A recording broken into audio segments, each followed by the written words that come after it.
The summer was long and filled with completely crazy news about the future of the Marvel Cinematic Universe, from Spider-Man 4 to the reboot of the universe and even Secret Wars. The insiders really did their homework over the holidays just to make us even more excited about what's coming. And one of the latest revelations that got the fans excited is the ongoing filming of a scene in Peggy and Steve Rogers' house. Yes, a scene that follows directly after the very last one in Endgame and could completely shake up Avengers Doomsday, especially by marking the big return of the real Captain America. But what if I told you that this revelation actually hides an even crazier secret? Something that could drive fans absolutely wild in theaters. Because it wouldn't just be the return of Cap, but the return of all the original Avengers. Possibly joined by Thanos, in an evil team formed by Dr. Doom. A theory I've believed in for a long time, and which makes perfect sense when you look back at the hints dropped over the past year by the directors and other insiders from the Marvel Cinematic Universe in this video. So we're going to dive into a full investigation that proves Doom will have his own cabal made up of the Dark Avengers, King Thanos, and many other unexpected heroes. Yes, you heard that right. Obviously, I might be spot on, so we're entering the spoiler zone, the danger zone. You are, along with Kevin Buckert, your favorite theorist's favorite theorist. Opening credits.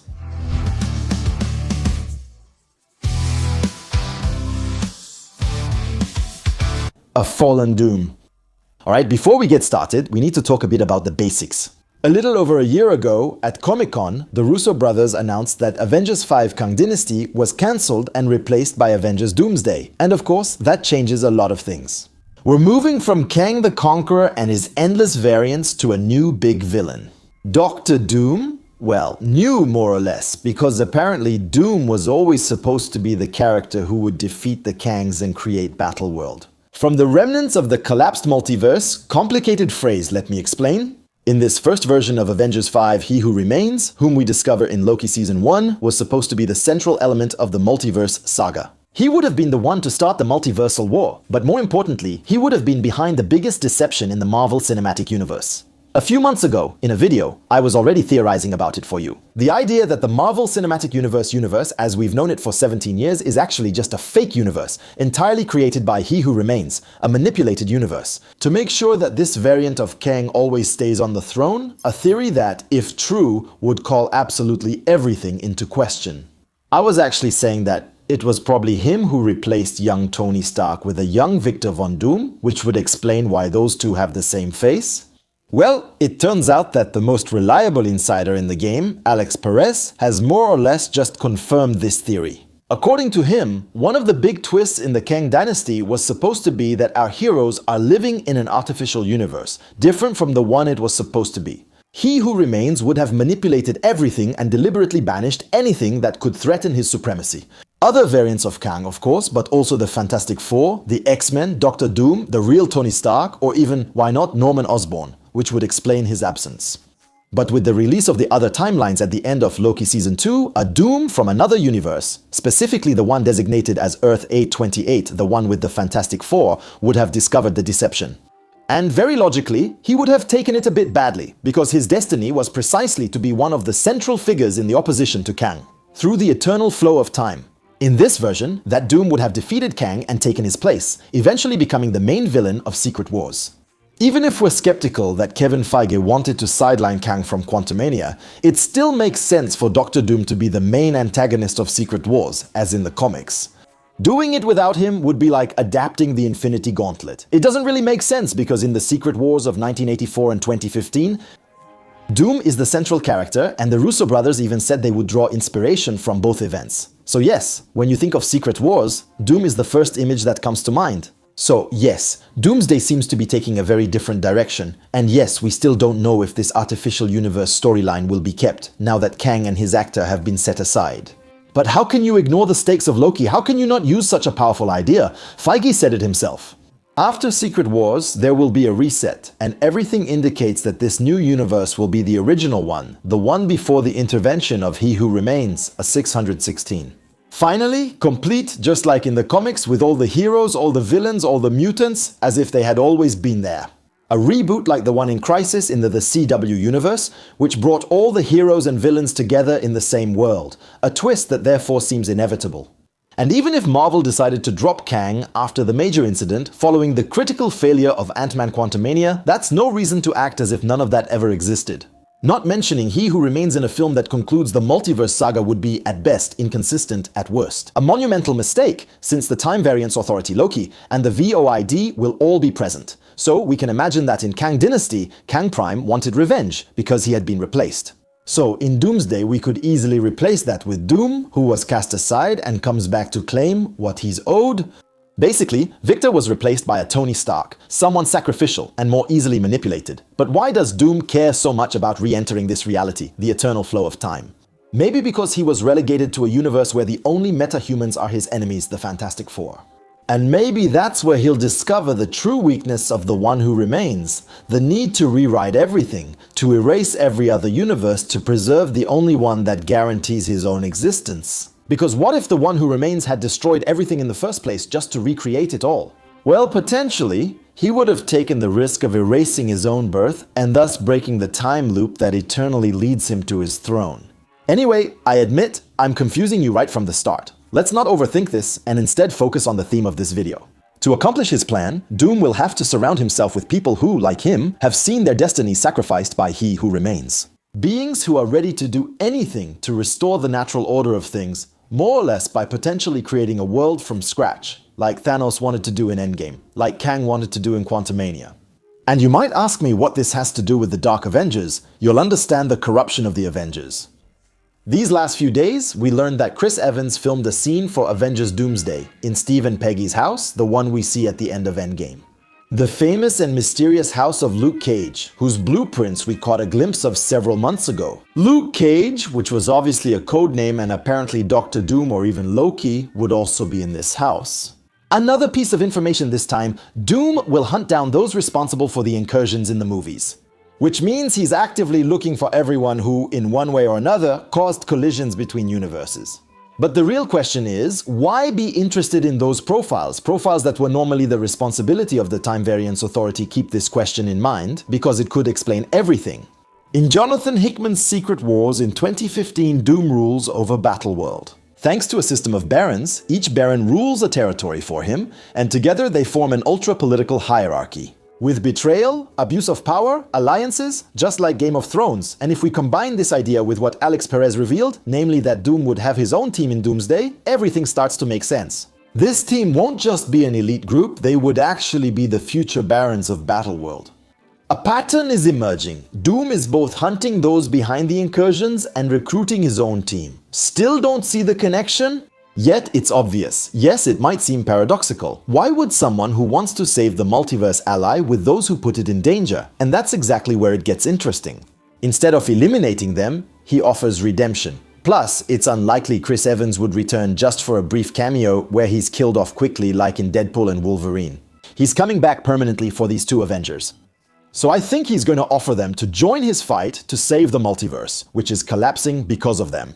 And Insider, My Time to Shine Hello, has repeated it several times. Steve Rogers would be the key to Doomsday. So we don't know how yet, but the strongest theory is that his time travel triggered a series of incursions. So he would be actively sought by Doom. And so far, it all makes sense. But then, why would a man like Steve Rogers, with his values, join Victor Von Doom? At first glance, it seems unlikely, especially with the theory that he is solely responsible for the destruction of the multiverse. Just wanting to live his quiet life with Peggy doesn't really fit the character, just like joining a villain.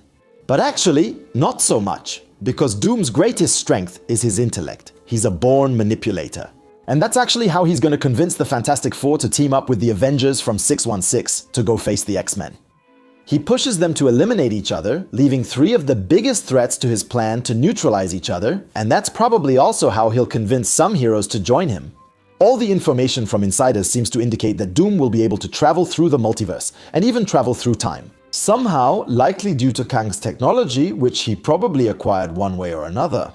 So it's likely that for several years Doom has been traveling through time and realities to understand the origin of the incursions, and trying to stop Kang.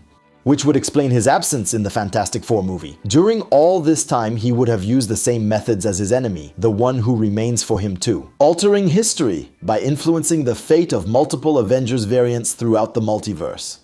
To turn them into desperate beings. convinced that they are responsible for the destruction of their world. A bit like Sinister Strange in What If.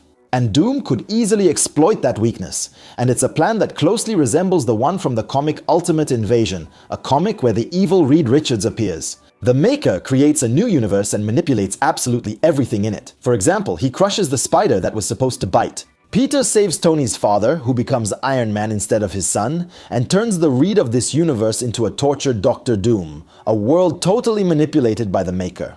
And that's where the idea of the Dark Avengers emerges. Doom could bring together broken individuals on the edge of the abyss. Variants of iconic heroes methodically destroyed by him, alternative versions where these characters have become melancholic, violent, unstable, or downright evil.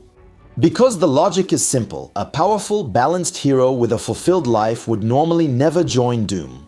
In theory, it's incompatible, but recruiting real villains would also pose another problem. An antagonist usually wants to impose his own will, not serve someone else's. And that always creates chaos, as we've seen, especially in the first Secret Wars. But we'll come back to that a bit later. So Doom would play his most subtle card. Recruit fallen heroes, figures who were once shining but are now broken, to whom he offers what they've lost. He shows them that, somewhere in the multiverse, another version of themselves has found peace, love, happiness, but that the one who remains stole that happiness from them, just as he did from him. And he makes them a promise, a place of honor in the world he wants to build, elevated with power, influence, a role to play, and meaning. He simply offers them to become the barons of his Battleworld, to rebuild a world they were responsible for destroying, because Doom knows he can't do it alone. He needs powerful allies, but also allies capable of shocking his future enemies, those from 616. And, as the Russo brothers said, Doomsday will be challenging for the audience, but also for its characters. So, what better way than to confront them with what they themselves have lost? Yelena facing Natasha, Bucky and Sam facing Steve, Thor facing a King Thanos. Or Hulk facing what he has always feared, a Hulk entity that has taken control. To destroy everything, Doom needs lieutenants worthy of the task. He can't face Loki, the Fantastic Four, the X-Men, and all the heroes of 616 alone. They need to be given formidable weapons, emotional and powerful obstacles. So yes, we'll probably have Doombots for the basic army, a cold mechanical soulless force that will fight against other soldiers from 616. But the real enemies, Doom's real lieutenants, will be flesh and blood characters, with a history, with scars, with a past that will throw our heroes off balance, and that's where it gets exciting. Try to guess who will be part of this team. Which broken lost hero could join Doom? Not out of conviction, but because they have nothing left, the Dark Avengers. As you understood, we can expect to see Steve Rogers in a darker, almost evil version. But that's not all. During a panel in April 2025, Chris Claremont, the famous comic book writer, let loose and dropped a lot of information about the movie. So, you should know that comic book writers are often consulted by the screenwriters of the movies. But be careful, the old man is a bit crazy, so we should take this with a grain of salt. According to him, Chris Evans will play several roles. He'll play our Captain America, a young Steve Rogers before his transformation, but also, and most importantly, Captain Hydra. And that's where everything changes, since we can imagine that, in one reality, Steve didn't get to live the famous happy ending with Peggy. But that this branch was erased by the Time Variance Authority, depriving him once again of Agent Carter. By the way, many people thought that it was really her who we see being taken by the Time Variance Authority in the first episode of Loki. A Steve who could have fallen for this reason, or 1,000 other reasons manipulated by Doom in despair. But let's be honest, even then, it's hard to imagine our Steve falling that far. He's been through everything in his life and is still known for his unwavering resilience. On the other hand, nothing prevents a Steve from another world from falling to the dark side from the very beginning. A Steve Rogers taken from the 2017 Secret Empire run, manipulated by Red Skull and the Cosmic Cube, Captain America becomes the leader of Hydra and imposes a dictatorship on the United States. A good way to bring the Nazi organization back to the forefront, since, according to Alex Perez, yes, him again, it should make its return in the post-Secret Wars reboot. And what if we use our imagination? We can imagine that Doom could have arranged for him to be the one who fell from the train instead of Bucky, allowing Hydra to recover him and win the war. So Doom would find him in this universe in his home with his wife, where we would all think he's our captain. Before realizing that we are in a twisted universe where the United States is actually under Hydra's control. Doom would then manage to convince him to expand the Empire to the multiverse to join his cause. Yes, I know, that would contradict the idea of no villain at the beginning a bit, but that's the general idea. Okay, especially if you think about the absolutely incredible parallels this scene could have. Since I was telling you, several reports indicate that Doom and Loki would be on the same set. And what if the two were filming a mirror scene? First, Doom, who makes us believe he's going after our captain, but who is actually going after Captain Hydra, and then Loki, who comes to recruit the real captain. In this same house, but in a branch that actually follows her, Endgame, which would allow us to have the return of Captain America versus Captain Hydra. In short, in reality, they're infinite, and you get the idea. The point is to bring back both versions of Captain America. Alright, now we have our two main stars, a Doom with Stark's face and the return of an evil captain. What about the others? I think Doom's team will mostly be made up of the original Avengers. Yeah, this is the last time we can pull on that thread, so we can imagine adding a Black Widow and a Hawkeye to the team. In the Marvel Cinematic Universe lore, Clint is sent by Strategic Homeland Intervention, Enforcement and Logistics Division to eliminate Natasha, who is a KGB spy at the time, but he ultimately decides to spare her and make her a Strategic Homeland Intervention, Enforcement and Logistics Division agent, which leads her to become an Avenger. But we've seen what Clint looks like when he loses his whole family. And what if, in another universe, that was the case, and it was Natasha who recruited Clint, and what if she made him an agent of the Red Room? A sort of mix between Ronin and Taskmaster, a formidable assassin, accompanied by a Black Widow leading the biggest killing organization. Similarly, we could have a Bruce Banner who chose the wrong path. Becoming Maestro in the comics, Hulk Future Imperfect Maestro is a future, magnificent, and all-powerful version of Hulk. Born from a post-apocalyptic world ravaged by nuclear war, where he is one of the few survivors who absorbed enormous amounts of radiation. He becomes even stronger and sinks further into madness, combining the raw power of Hulk and the intelligence of Bruce Banner to impose a tyrannical rule over the last remaining humans. So there you have it, this guy doesn't mess around. And, according to Alex Perez Avengers, Doomsday will show the transformation of Smart Hulk into Maestro in Universe 616. So, we don't know yet if Mark Ruffalo will play this role, but what is being said is that apparently this character might not be invariant. The lead is solid. Let's see what happens. What about the last Avengers? Thor? Several options are possible, like an unworthy Thor, a version where Thor is no longer worthy of the hammer, or even an evil variant. But the reality is I think he just won't be part of the equation. We know that Thor will be part of the team present at the Time Variance Authority, as shown by an Instagram post published by his stunt double Cascade, so he probably won't be an opponent. Dark Avengers team, as I was saying, this team needs to create a shock for its opponents, Natasha for Yelena, Dark Captain for Bucky, and so on. With characters who, according to insiders, will be part of the team that stayed on Earth, Thunderbolt, Young Avengers, and so on.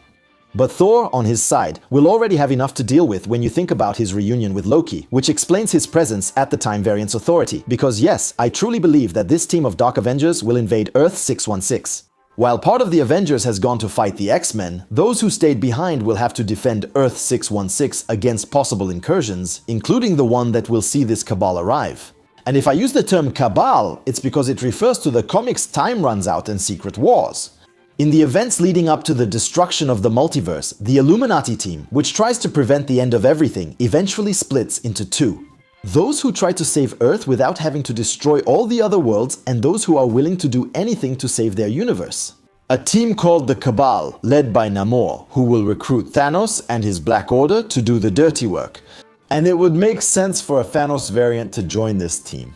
Remember, in Endgame, the Thanos from the past decided that instead of splitting the population in half, it was better to destroy everything and recreate it from scratch. I know what I have to do. I will shred this universe down to its last atom, and then, with the stones you've collected for me, create a new one, a grateful universe. To create a world without memory of the past, a world that is literally grateful for Doom's plan. And what if in another universe? This version of Thanos didn't retire after the snap but kept fighting the resistance? A Thanos who, like the one from Endgame, understands that the only solution was extinction, especially since for several months many concept arts of King Thanos have been circulating online, so why not? Which would give us a team made up of Robert Downey Jr., Dr. Doom, Captain Hydra, Black Widow leading the Red Room, Ronin Maestro, and King Thanos. All or almost all former heroes who went down the wrong path. All of them, future barons of Doom's promised world. If we're talking about future barons, we can imagine many possibilities. Because as I was saying, Secret Wars is a major event in the comics, where many barons rule over the 41 domains of Doom's Battleworld. So, I'm not going to list them all for you, but just know that even Howard the Duck is among the most notable ones. We have the Red King who rules Greenland, a territory populated by Hulks, Maestro who governs dystopia, a post-apocalyptic world in ruins, Spider Queen who dominates Spider Island, and Ultron who rules over Perfection, a territory dominated by machines. We also have names like Hyperion, Khonshu, Mr. Sinister, Zemo, a Red Skull, Zombie, Magneto and his children, Annihilus, and even Captain Britain. Each world has its own uniqueness, its graphic style, its story, often based on a mythical Marvel event, and its Baron who represents it symbolically. And if we try to keep a cool head, we can imagine, for example, a superior Iron Man. Why not the one from Universe 838 wiped out by Wanda and played by Tom Cruise? Since he's in the comics, the Baron of Technopolis, a futuristic city where everyone has armor. Or maybe other characters from, why not, the Black Panther lore, like Killmonger, since a concept art from the huge leak seems to show a land inspired by Wakanda. In short, as you can see, the possibilities are wild. But personally, I'm going to stick with my team of 6 Dark Avengers to form a Baron from 6 different lands of the next Battleworld. That's more than enough for a movie. But what if I told you that his team won't be limited to that, and that some heroes from the 616 could very well join him of their own free will? But this time, to fight Loki, the god of stories, and his team of exiles, the traitors from 616. If Doom is an excellent manipulator, he's also an outstanding speaker, and the movie won't portray him only as a villain. As with Thanos, many, including the heroes, might believe he's right. Jeff Snyder, a well-known insider, revealed Doctor Strange will side with Doom. And this time, it won't be an evil variant, but our Doctor Strange. The last time we saw him, he was leaving with Clear to resolve the incursions caused in Multiverse of Madness. Since then, there's been no news about what he's done all these years. However, a concept art that leaked several months ago shows the Sorcerer Supreme next to the throne of the God Emperor, Doom. An image taken directly from the Secret Wars comics. In this story, a Baron, but the Sheriff of Doom, one of the very few who remembers the world as it existed before the end of the multiverse. Why, you might ask? Well, because he helped Doom in his quest. There's a good chance the Marvel Cinematic Universe will show us exactly the same thing. Well, yes, since Strange is very pragmatic in Infinity War, he clearly says he won't hesitate to sacrifice Peter and Stark to protect the Time Stone. If I have to choose between saving you, the boy, or the Time Stone, I won't hesitate to let you die. He acts coldly, guided by his logic. Well, except in No Way Home, where he makes some dumb moves, but that's Sony, so it doesn't count in the runtime runs out.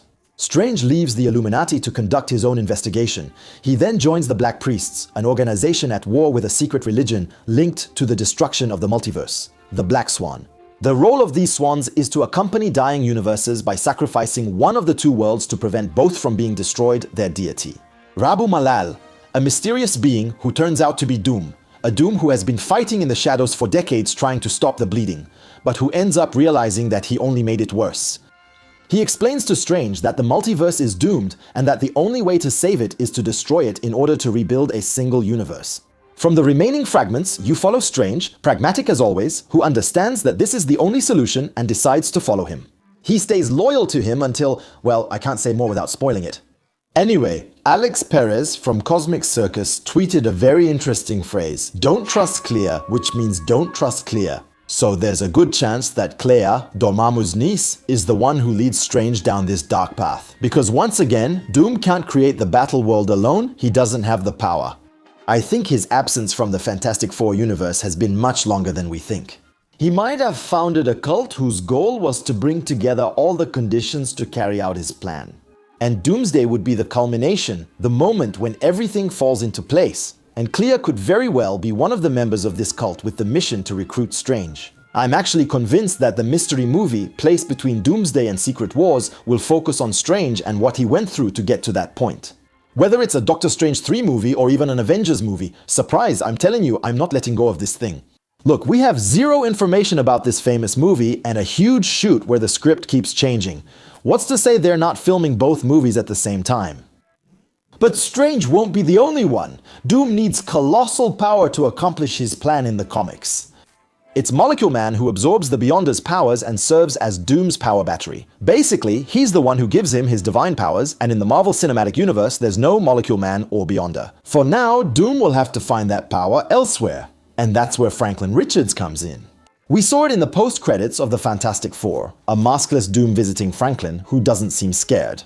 So there seems to be a connection between them, and this child will grow up and gain power. For months, we've known that Marvel has cast an older child, between 8 and 11 years old, for Avengers, Doomsday, and Secret Wars, and in this same concept, Art of Doom. On his throne, a little boy and his mother appear at his side. Just like in the comics, where Doom made Sue Storm and her children his own family. And yes, the child does seem older there. So we can imagine that several years have passed since Fantastic Four. And contrary to what many people think, I don't believe Doom's plan is to kidnap Franklin. I think he actually has a special bond with him, just like he does in the comics with his sister Valeria. So Franklin would be a key part of his plan. He could even be his battery, the one that will allow him to draw on an unprecedented power, since, let me remind you, there's no Molecule Man or Beyonder here, so Doom has to find that energy somewhere else. And when we think of the most powerful beings in the Marvel Cinematic Universe, a few names naturally come to mind. Wanda, with her reality-manipulating powers. Strange, able to erase memories so no one remembers the world before. Or Loki, with his mastery of the multiverse and time. Well, there's still one last piece missing, a being both unstable and incredibly powerful, Sentry. In Secret Wars, Doom makes Ben the wall that protects Battleworld from a horde of zombies, and Johnny the sun that lights up his planet. And when we go back to the leaked concept art, we can see a character tied up under a cascade of steam, as if being artificially cooled down. I think it could be Sentry. Bob could very well become the true energy source of Doom's new world. A Doom who would first win over the new Avengers, also known as the Thunderbolts, by promising him a place at his side. But considered too dangerous and unstable, he will end up using him as a living battery, but beyond that, Sentry could play an exciting narrative role in Thunderbolts. He is able to make others relive their worst trauma, so why not use this ability to dive into Doom's personal history? In just a few minutes, we would relive his suffering, his past, his motivations, all that without going through the traditional villain monologue, and I think these traitors won't stop. How will Peter react when he sees his mentor alive? How will the former Avengers react when they find out that Strange has joined Doom? Another question, why does Doom want to go after the X-Men? Maybe because he's interested in a particular member, Jean Grey for example, for her psychic powers. Anyway, I can't wait to see that. In summary, Doom will be a divisive character on every level. The Russo brothers promised us a challenging and personal film. I believe it. The line between good and evil is likely to be blurrier than ever. Even more than with Thanos, Doom will be a grey character, convinced he's doing what's right, no matter the cost. And many of the film's heroes might agree with him. I think Doomsday won't just be a clash between two sides, it'll be more like a series of confrontations, dilemmas, and revelations before everything comes together. And we'll realize that Doom was pulling the strings from the very beginning, a masterful scheme, whereas Thanos mainly represented brute force and inevitability. Hope you enjoyed the video! Don't forget to subscribe and boost! Check out my latest video on characters ruined by the Marvel Cinematic Universe. It's available right here. And we'll see each other next week, same day, same time, for a new video. And don't forget to stay curious. That's the secret to being happy.